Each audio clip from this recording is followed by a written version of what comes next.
Welcome everybody. Nice to see you.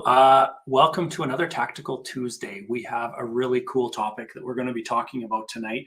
A topic that actually has made massive differences in the way people look at real estate and real estate investment as a whole, and that is how we can leverage our money as real estate investors. So we're going to be getting into that. We're going to actually go to a whiteboard. We are going to share a scenario and look at how the numbers differ if you use leverage or if you don't use leverage, and how their ROI changes and all the different aspects of that. So it's going to be an extra exciting evening tonight. And thanks for saying hi as you come on. I noticed, okay, we have Florida and Cape Breton. We got people from all over. Say hi. If you're a shy person that rarely says hi or says any comment or doesn't ask questions, maybe tonight is the night. The topic that we're talking about is for newbies.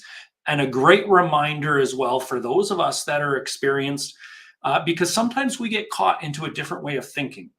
I found myself actually a couple weeks ago thinking, you know what, maybe we should just go buy this property and not get a mortgage.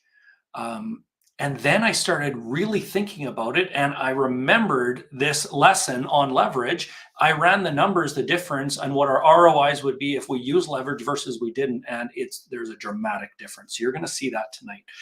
So even if we're an experienced investor, sometimes we get caught up in wrong thinking. Awesome. Thank you guys for saying hello.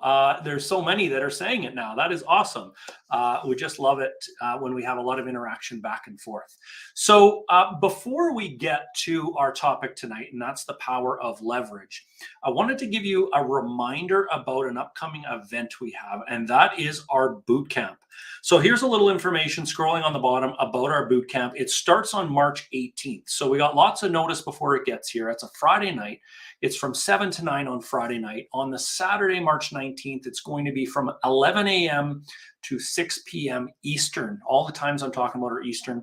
And then we're going to wrap things up with an FAQ on the Monday. So just to give you a general idea as to what our boot camp is about, I wanted to do that because, guys, this boot camp that we are having is completely different than any boot camp we have had before. How many of you, I'd like to see it in the comments, have been to one of our boot camps in the past? If you've been in one of our boot camps, just say, I was there, or yes, I was, or something like that.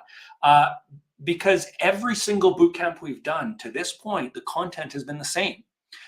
We talk about our one-line moneymaker. We talk about running a business. We talk about our why. We talk about changing conversations and steering them towards real estate. Very important topics. But this boot camp that we are holding on March 18th and 19th is different. It's the first time that we have ever changed the content, and we are adding a bunch of new content to our boot camp. So here is what our agenda is going to be about. On the Friday night, you might not be able to see it on the screen, but I'm just going to talk about it. On the Friday night, we are going to set the foundation. Who is it for? Then we're going to walk into analyzing a market, analyzing a neighborhood within that market, and then narrowing it down to a property within that neighborhood. So a lot of people that are just getting started wonder, where should I invest? We're going to start nailing that down on the Friday night.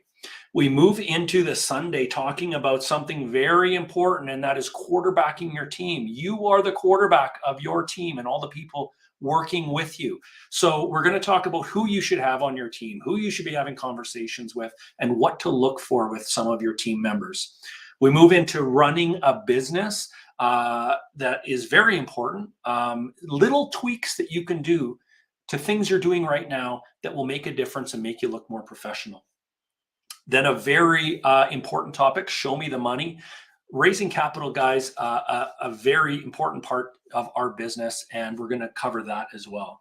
Making it in the long game, that's a special session, really one of the most important sessions, showing why, talking about our why and why we are in this business to begin with. If we nail that down, we will enable ourselves to be in this long term. So that's very important.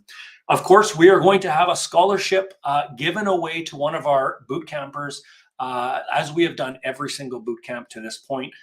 So if you're on the fence as whether to be joining, guys, this is the boot camp to join. I'm going to tell you that right now. Our platform that we're doing it on is different. We are going to have, as I just mentioned, a new agenda. We have new speakers coming in. We're going to have extra networking opportunities where we can meet other boot campers and have conversations with them. We're actually going to be bringing in sponsors too. So you're going to have realtors and mortgage brokers and others that you can set appointments with, chat with, download material from, find out some good opportunities around the country. This is the boot camp to be at. So mark your calendars now, guys. March 18th, 19th, 21. If you want to register, the registration, I see that it's been thrown in the chat already. You just click on that. And I haven't mentioned it yet, but we actually have a bootcamp early bird special. So it's only $37, guys, to be at our bootcamp this time. Okay, so that's our early bird. That ends on February 28th. After that, it goes up to $97 up until the start of our event. So if you haven't been to a boot camp yet, guys, this is the one to go to. I just gave you a quick preview so you get a general feel for what it's going to be about. And the networking opportunities are going to be really, really cool. We got some exercises you'll be doing as in breakouts and all of that kind of stuff. So it's going to be a lot of fun. So yes, I'm just looking at the comments. Boot camp is a life-changing event. It absolutely is, guys. And this one is different.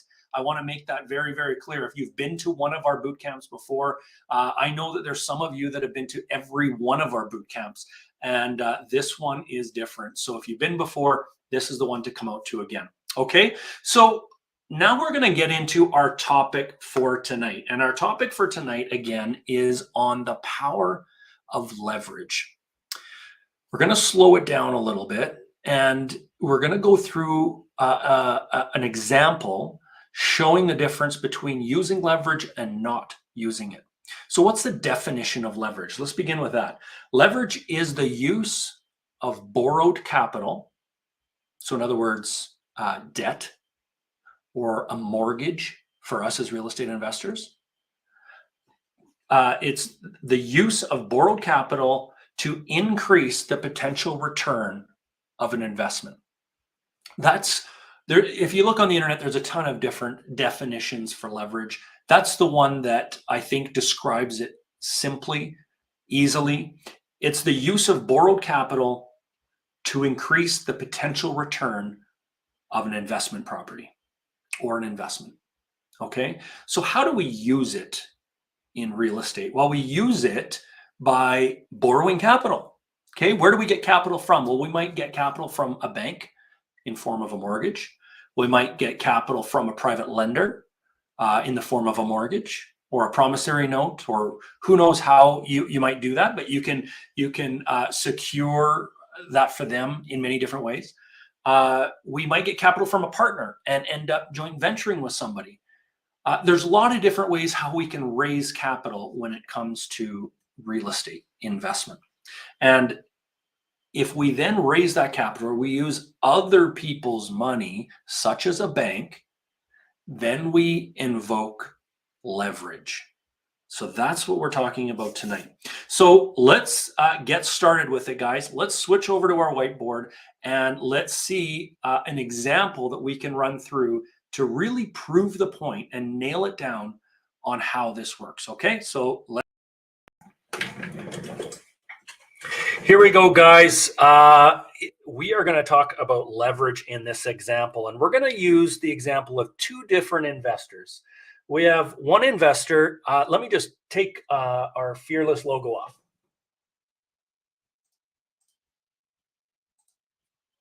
There we go. Hopefully you can see that a little better. And as we go through this, guys, if you have questions, throw them in the chat, okay? So I'm over at the whiteboard. I can't read the comments right now. I will go back there and answer the questions. If you get confused about this, let me know, okay? If you're not following, let me know. I want to make sure that this is crystal clear for everybody in this example, okay? So two different investors. One is Sean. The other investor, we're going to use the name Karen. So in this instance, one of these investors is really smart, using leverage, And one of them, well, I'll let you be the judge. Okay. So we're going to, in this example, use a number of 500,000. Now, a lot of people say, well, I don't have 500,000. That's fine. Don't worry about that for now. The point of this example is not to say you need $500,000 to get started. It's not to say you need 500,000 to make this work. We're just using a number to show the power of leverage. This number could be 50,000. This number might be 100,000. It might not even be any of your money, but it might be one of your partners that you bring into the deal, and it might be their money. So let's not get stuck on the fact that we are using an example here with 500,000. Okay. But this is going to show the power of leverage. Now, Sean wants to buy an investment property, and he goes out and he finds this beautiful little house. Okay. This house rents for roughly about $3,000 a month. The cost of it is $500,000. And he thinks to himself, well, you know what? That's a nice solid place to put my money. I am going to invest my $500,000 and I'm going to buy this property. Okay, so he buys it. He uses his $500,000 to buy this property. He buys it free and clear. He doesn't go to the bank. He doesn't need to borrow any money. Okay, so that's one instance. Now, Karen is going to do things a little different, and Karen sees the exact same house. Okay, remember, these two are buying in the same market that's going to appreciate the same amount. Okay, so we're just trying to keep all the variables the same here in this example. So Karen finds the same property as Sean, but she's doing it a little different. She's a little smarter, and she is going to use the power of leverage. So in Canada, in the United States, you need to put on average, well, in Canada especially, you have to put a minimum of 20% down on an investment property. So Karen can actually buy this house for $100,000 down, okay, 100K. And she goes to the bank for the other 400,000. So that's bank, okay? And this is her money, okay? So that's her cash. And she ends up buying the house. This has the same house for $500,000, but it rents the same for $3,000 a month as Sean's house does. Okay, so now how does this work out by the end of year one? Now let's assume, and just to give you an idea, here in Canada, over the last 15 years, the housing market has an average annual appreciation of about 6.11%. Okay, but we're going to be a little more conservative in the numbers that we're using here. So we're going to say that the market goes up in value 4% in this scenario. Okay, so how much money did Sean make with the property going up in value? Well, 4% of 500,000 is $20,000. So Sean made $20,000 on his investment because the house is now worth $520,000. Okay, so how does that compare to Karen? Same market, same house. It went up 4%. Her house is now also worth $520,000.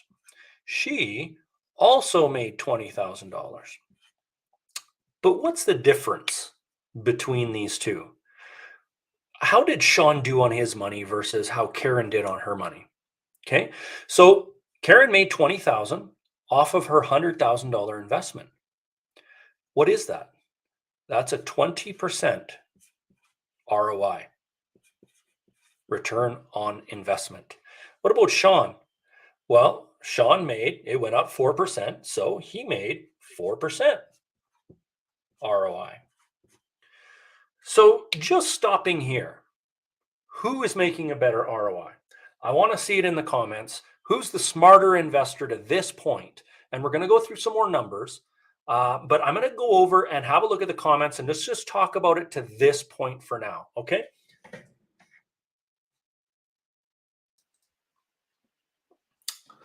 Okay, so here we go. I want to see it in the comments, guys. I want to see what your thoughts are on this scenario, okay?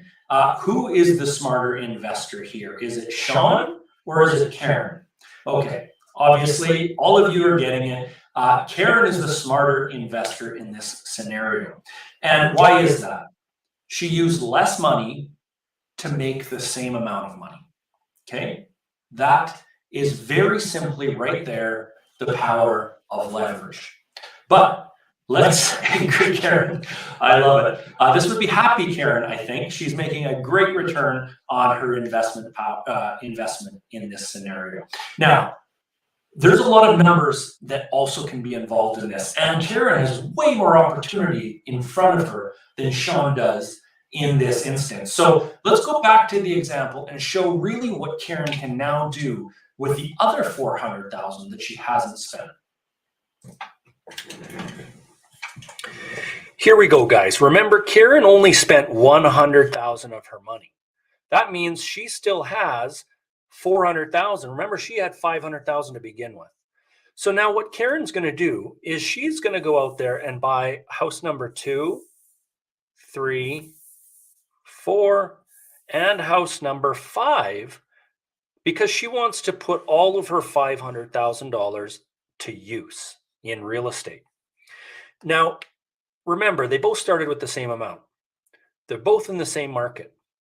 They're both buying the same houses. But what Karen did is she used the bank's money and got a mortgage, which allowed her to put more down payment on more houses. So she put $100K here, $100K here, $100K here, and $100K here. That's her $500,000 added up with this $100K up there. Now, there's a caveat to this. Yes, Karen also needs to be able to qualify for these mortgages. Absolutely. But again, this is showing the scenario of using our money and using the bank's money at the same time versus any other type of investment. Now, remember, Sean's not too smart in how he's using his money here, but how many people have money they want to invest and put it into a mutual fund and make 6% per year? Or put it into some other type of investment and make 4, 5, 6% on a yearly basis. Most people, if you ask them, where's your money invested? I let the bank make my decisions. Or they have somebody making those decisions and they're making single-digit returns on their money. That's just like buying a house without a mortgage. I mean, unless the value of that market goes up dramatically, but then imagine how much Karen's going to have. So let's go back here now. Now, remember, the same year goes by, okay? And it goes up 4% in that year. Well, remember now, Karen made $20,000 on this house here, but she's also making $20,000 on every one of these houses that year because she used her money wiser. Now, her return at the end of year 1 is $100K versus Sean's $20,000. Big difference. Karen's making $100,000 a year. Sean's making $20,000 a year. Why? Because Sharon used the bank's money to make money for herself. Okay, so I'm going to come back and let's just see what you guys have in the comments. Do you have any questions to this point? Let me know, because we're going to go even 2 steps farther than this to show you how Karen even makes more money. Okay, so we're going to get to that in a minute, but I'm going to come back and see what comments you have. All right, guys, what is in the comments here? Let's see. I love it. I love it. Where are we? What happened? Okay. Yes, Karen, let's leverage, baby. That is right. So yes, how many of these conventional loans can you get? Somebody is asking. I can't see your name. It depends, and that depends on the environment as far as qualifying for mortgages. One thing that helps you qualify for more mortgages, and any mortgage broker on here will tell you, what helps you to qualify for more is if the first property you buy and the second property you buy and so on, if they cash flow at least 10 or 20% above what your expenses are, then you're going to continue to be able to qualify for mortgages. Think about it. If a property you buy takes money out of your pocket, it makes it harder to qualify for the next one. But if a property you buy puts money into your pocket, it's easier to qualify for the next one. Okay, so that's just a very simplistic way of explaining it. But guys, that's where a conversation with a mortgage broker comes in and say, hey, listen, I want to do this. I have X amount of dollars to spend. How many properties can I buy? We try to leverage the money we have. Doesn't have to be 500K, but leverage the money we have the best way possible. Okay, I love it. I was waiting for this. And Liz, I am so happy that you brought this out, because this is something that actually surprised me when we ran the numbers. And this is the next step that we're going into. Because think about it, guys. In Sean's case, he has no mortgage to pay. Okay, remember, he's getting $3,000 a month rent. So he's getting, I don't know, he's still going to have taxes, insurance to pay, maybe some repairs and maintenance, maybe property management, etc. So let's say he has 800 of that goes towards his expenses. He's still going to have $2,100 a month in cash flow, goes straight into his pocket. Absolutely. That's really, really good cash flow. But let's go back to that scenario, guys, and let's see what kind of cash flow Karen gets in this scenario. Okay, guys, here we go. Now, let's talk about that question that Liz brought up, which is cash flow. Now, remember we said at the very beginning that Sean here is going to get $3,000 a month rent. Okay. And, minus his expenses, let's use a number of $825, his expenses. And remember, we'll use the same number over here for Karen. He gets, let's say, $2,175 in cash flow every single month. Okay, so in addition to his 4% here, he is also making cash flow. $2,175 times 12 months in a year is $26,000. So he's making $26,000 there. He's making $20,000. That's in cash flow. He's making $20K in equity appreciation. So he's making $46,000 on his investment. Remember, he invested $500,000. So what's that return? That is a 9% return. Taking into account his cash flow and the equity appreciation is $46,000.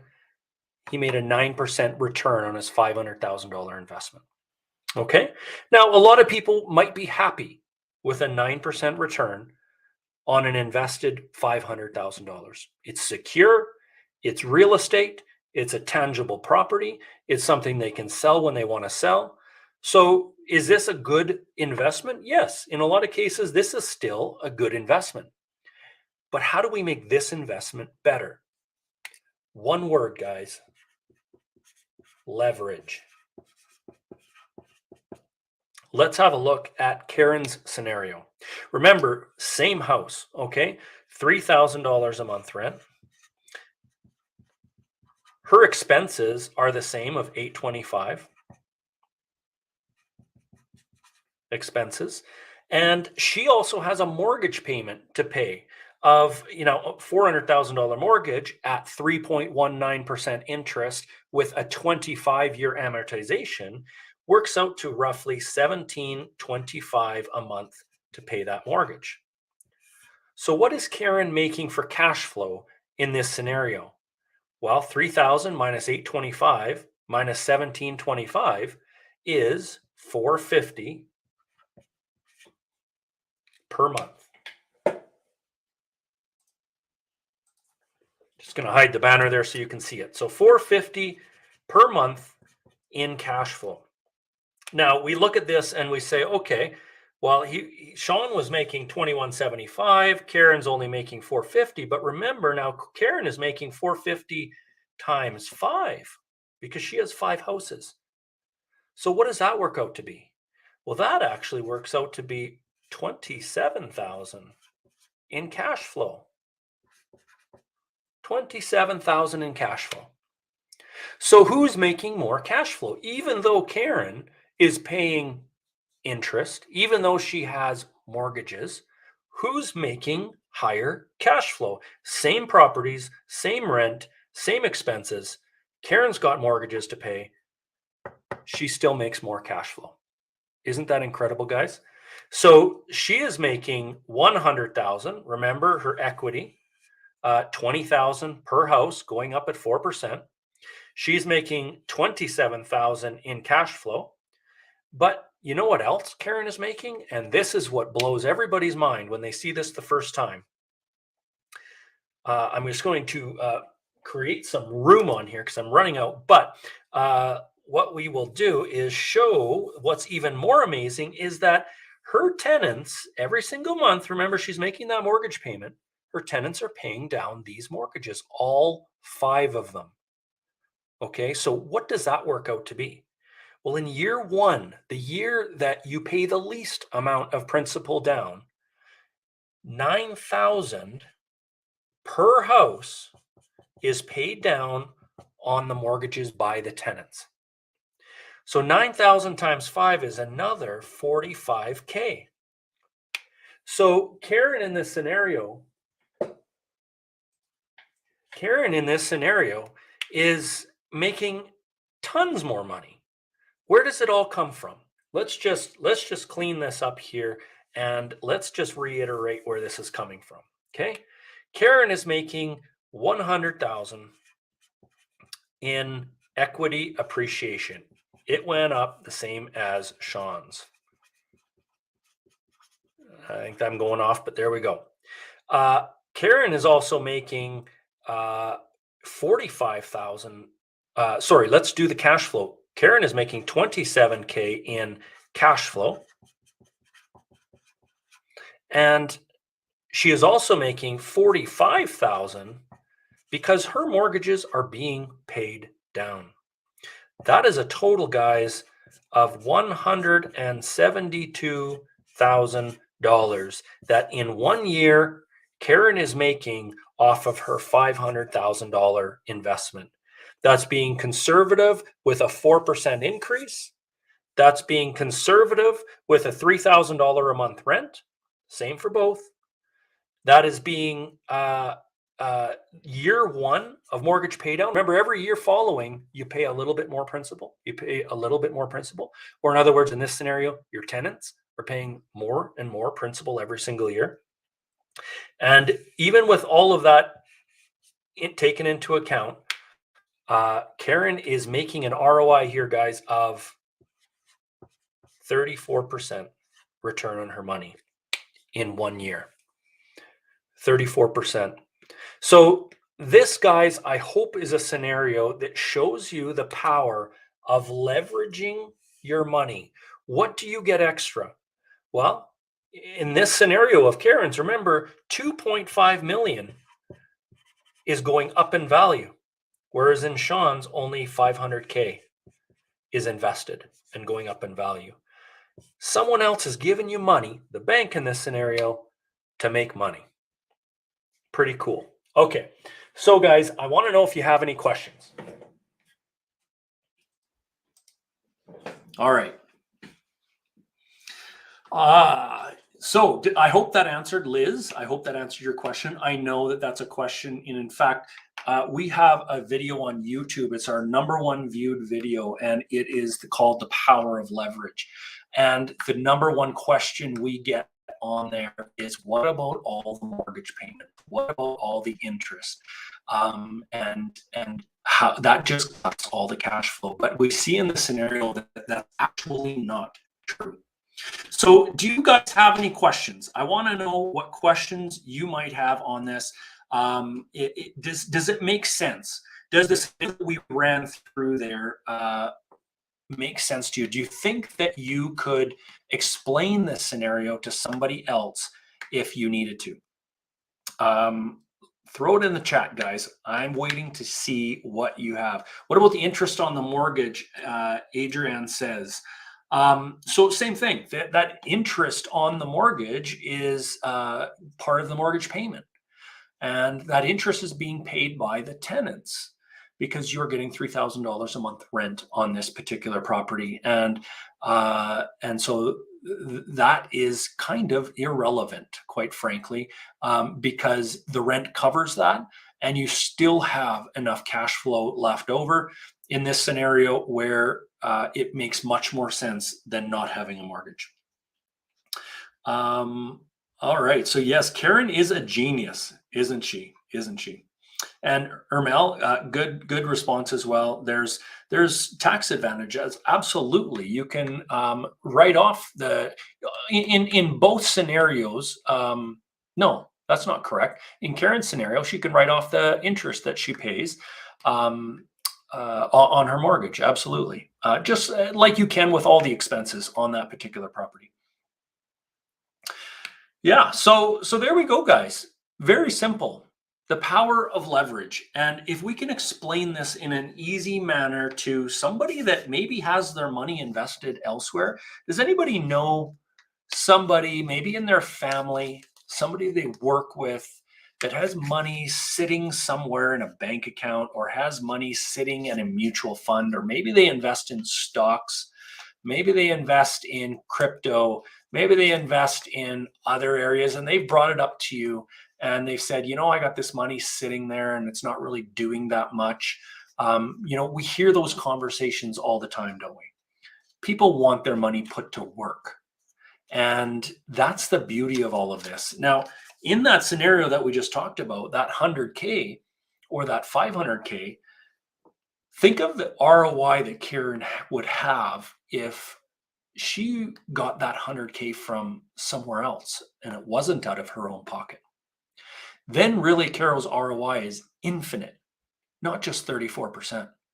If somebody were to invest with her and supply the down payment and help her qualify for those mortgages, that's called a joint venture.